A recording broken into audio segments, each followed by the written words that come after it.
इकडे सौदी अरेबियातनं कच्च्या तेलाचं जहाज मुंबईत दाखल झालंय। सौदीमधून 1,35,000 टन कच्चं तेल मुंबईत आलंय। मुंबई डॉकवरून तेल माहुलच्या रिफायनरीजना पाठवण्यात येणार आहे। होर्मुझच्या सामुद्रधुनीत इराणच्या हल्ल्यापासून वाचण्यासाठी सिग्नल सिस्टीम बंद करण्यात आली होती। गेल्या 13 दिवसांपासून इराणवर अमेरिका आणि इस्रायलकडून वारंवार हल्ले करण्यात येत आहेत, तर इराणकडून पलटवार सुरू आहे। इराणने होर्मुझची सामुद्रधुनी बंद करून डोनाल्ड ट्रम्प यांच्यावरचा दबाव वाढवलाय। मात्र यामुळे जगभरात मोठी इंधन टंचाई निर्माण झाली आहे। अनेक देशांमध्ये पेट्रोल डिझेलचे दर गगनाला भिडले आहेत। पेट्रोल डिझेलच्या दरात प्रचंड वाढ झाली आहे। मात्र याच दरम्यान एक महत्त्वाची माहिती समोर आली, ती म्हणजे युद्धाच्या वणव्यातही सौदी अरेबियातून कच्च्या तेलाचं जहाज मुंबईत पोहोचलंय।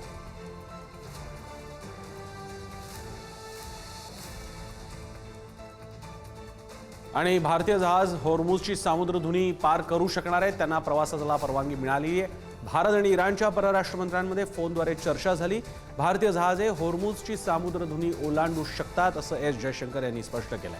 भारताचा झेंडा असणाऱ्या जहाजांना इराण लक्ष्य करणार नाही असंही सांगण्यात आलेलं आहे। जागतिक ऊर्जा संकटाच्या पार्श्वभूमीवर भारतासाठी महत्त्वपूर्ण दिलासा देणारी ही बातमी समोर आली आहे। राजनैतिक वाटाघाटीनंतर इराणनं भारतीय ध्वजांकित तेल टँकरना होर्मुझच्या सामुद्रधुनीतून जाण्याची परवानगी दिली आहे। भारताचे परराष्ट्रमंत्री एस जयशंकर आणि इराणचे परराष्ट्रमंत्री अब्बास अरघची यांच्यात याबाबत चर्चा झाली।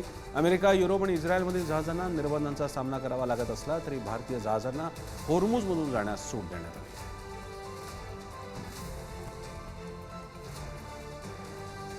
भारतात कच्च्या तेलाचा पुरवठा पूर्णपणे सुरक्षित आहे। ऊर्जेचा अखंड पुरवठा राहण्यासाठी सरकार दक्ष आहे। भारतात 40 देशातून तेलाची आयात होते। सुमारे 70% तेलाची आयात होर्मुझऐवजी पर्यायी समुद्रमार्गाने होते।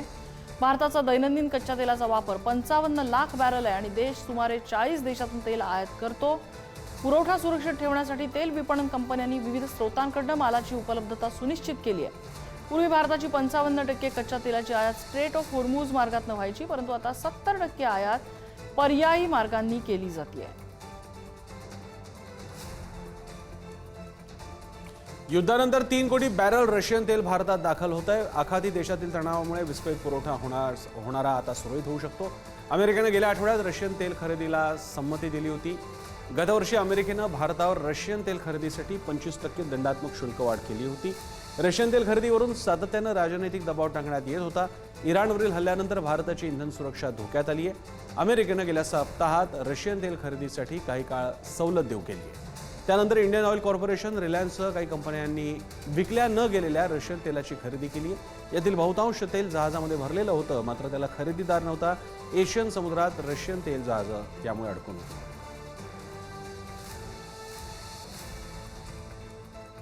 पंतप्रधान नरेंद्र मोदींनी सगळ्या मंत्र्यांना महत्त्वाची सूचना केली आहे। सध्याच्या परिस्थितीत घाबरवण्याचा प्रयत्न करणाऱ्यांवर बारकाईने लक्ष ठेवा।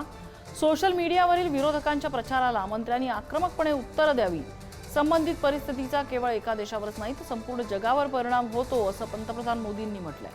भारताची तयारी खूप मजबूत आहे। भारत आपल्या शेजारी देशांसह इतर अनेक देशांपेक्षा चांगली तयारी करतोय असं पंतप्रधान नरेंद्र मोदी यांनी त्यांच्या सर्व मंत्र्यांना आणि नेत्यांना सूचना दिल्या।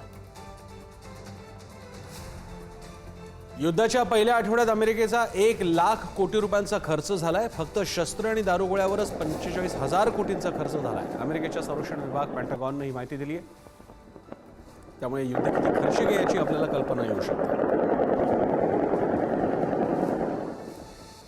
इस्रायलच्या हल्ल्यात इराणच्या सांस्कृतिक वारशाची मोठी हानी झाली आहे। हल्ल्यात इराणमधील अमूल्य वास्तूंचं मोठं नुकसान झालंय। इराणच्या किमान 6 ऐतिहासिक सांस्कृतिक वारसा स्थळांचं या हल्ल्यांमुळे नुकसान झालंय। नक्शे जहां चौकमध्ये जामे मशीद, अली कापू पॅलेस यांचं मोठं नुकसान झालेलं आहे। गोलिस्तान पॅलेस, फलक अल अफलाक या किल्ल्यांचंही नुकसान झालंय। इराणच्या संस्कृती आणि वारसा मंत्रालयाने प्रसिद्ध केलेल्या फोटोज आणि व्हिडिओनुसार 17व्या शतकातील सफवीद राजवटीच्या काळातील अली कापू पॅलेस आणि चेहल सोतून राजवाडा आणि बांग यांना गंभीर हानी पोहोचलेली आहे। इस्फहानमध्ये इस्रायली लष्करी हल्ल्याचं लक्ष राज्यपालांचं कार्यालय होतं, जे नक्शे जहां चौकाजवळ आहे। या परिसराच्या आसपास अनेक सांस्कृतिक वारसा स्थळं आहेत। इतिहास प्रसिद्ध वास्तूंवर क्षेपणास्त्रांच्या सहाय्याने झालेल्या विध्वंसामुळे अनेक इराणी नागरिक संतप्त झाले आहेत।